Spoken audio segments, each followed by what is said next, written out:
Good afternoon, everybody. Welcome back to the Museum of American Finance. I'm David Cowan, the president, and our guest today already has 5 books to his credit and 1 magazine article, which is in our own magazine, Financial History. His book today, his topic today, the bank war, is something that is right up our alley. Now, Paul Kahan has earned his doctorate at Temple. He earned a master's at Drew, and then his BA is from Alfred University. Now, he is an adjunct professor at Ohlone University, which is located in the Bay Area on San Francisco Way. 50 years or so ago, there were some monumental books written about this topic. Arthur Schlesinger Jr. won the Pulitzer for his Age of Jackson, and then my most dog-eared book from my days of graduate study, Bray Hammond's Banks and Politics from the Revolution to the Civil War, certainly what we call the Bible. And this really needs a refresh. We haven't looked at this topic in depth like this in some 5 decades, and so we really owe a debt to Paul. We're very happy about that, and it's my pleasure now to turn it over to Paul.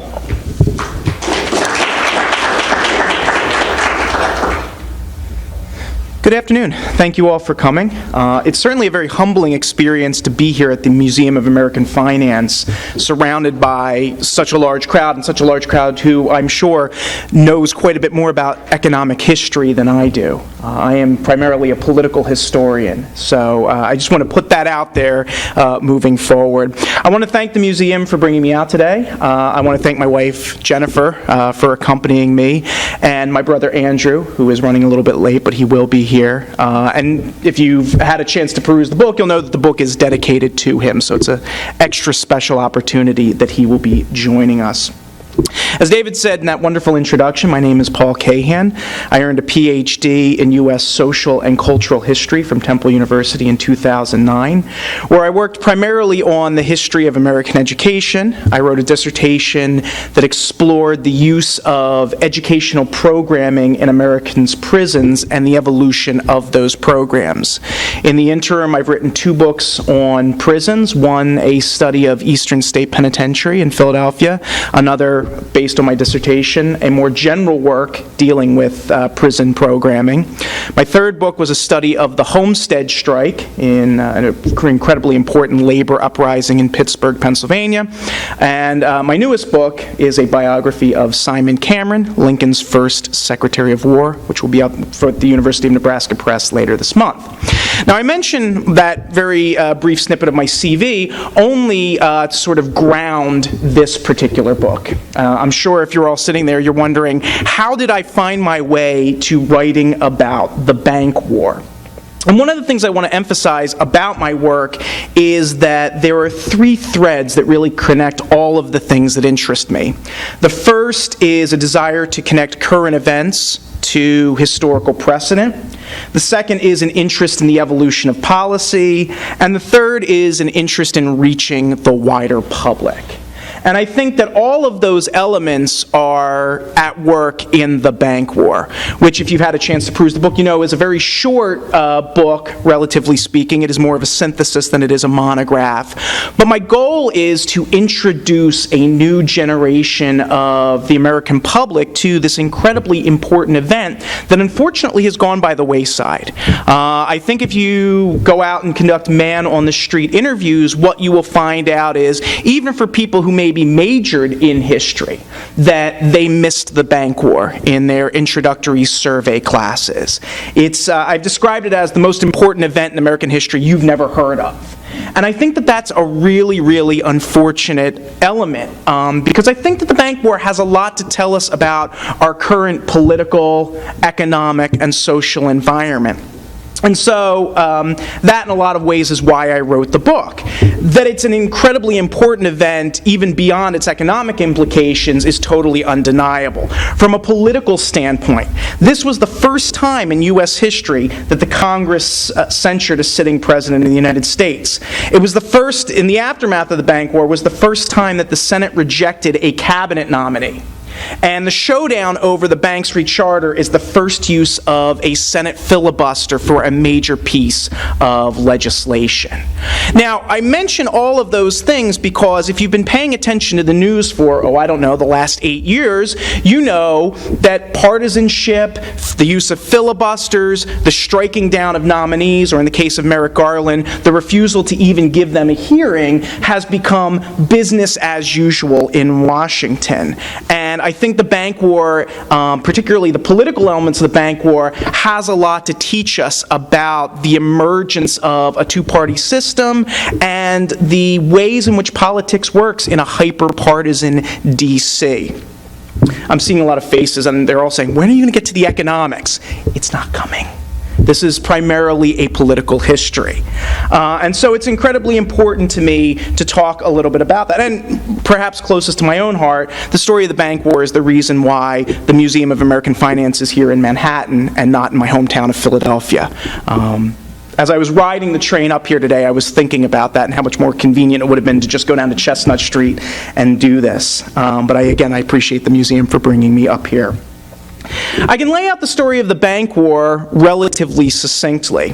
As anyone who's been paying attention to Hamilton mania knows, one of Hamilton's singular achievements was the creation of the first bank of the United States to administer the federal government's finances. And that bank was signed, the charter for that bank was signed into law in 1791. One of the political compromises that Hamilton was forced to make was that the bank would only receive a 20-year charter, which means that Congress needed to pass a subsequent charter and the president needed to sign it into law on or before 1811. Now, Hamilton mania has really been celebrated in the last few months as Hamilton's singular achievements. You know, we have this musical that really talks about how wonderful Hamilton was, all of these incredible things. But what I want to suggest to you is, looking at the story from 1791 forward, what we see is actually Hamilton winning the battle, but losing the war. As all of you, I'm sure, know, Hamilton's bank doesn't survive recharter in 1811. The Jeffersonian coalition, who takes control of national politics, beginning with Jefferson's election in 1800, kills the bank when it comes up for recharter in 1811, and it essentially disappears. We do have a second bank of the United States that the Madison administration charters reluctantly to finance the War of 1812. And that, too, is given a 20-year charter, meaning that when the charter goes into operation in 1816, it will need to be rechartered again in 1836. And one of the interesting things about the bank war is the way in which there's a great deal of symmetry between the political rhetoric, the constitutional arguments, all of these sorts of things that we see in the battle over the first bank rear their heads in the second bank, even though we have quite a bit of jurisprudence from the Supreme Court that suggests the Second Bank of the United States is constitutional. In many ways, Jackson sees himself as a latter-day Jeffersonian, although Jefferson certainly would not have agreed with that depiction, and frames his criticism of the bank in starkly Jeffersonian terms. So, when I was researching the book, I was struck how these two events almost seem to repeat themselves to a very high degree. I mean, the arguments that the bank's opponents make in 1791 are some of the same arguments that are being made in 1832 over the recharter. Jackson is elected to the presidency in 1828 after a failed bid in 1824.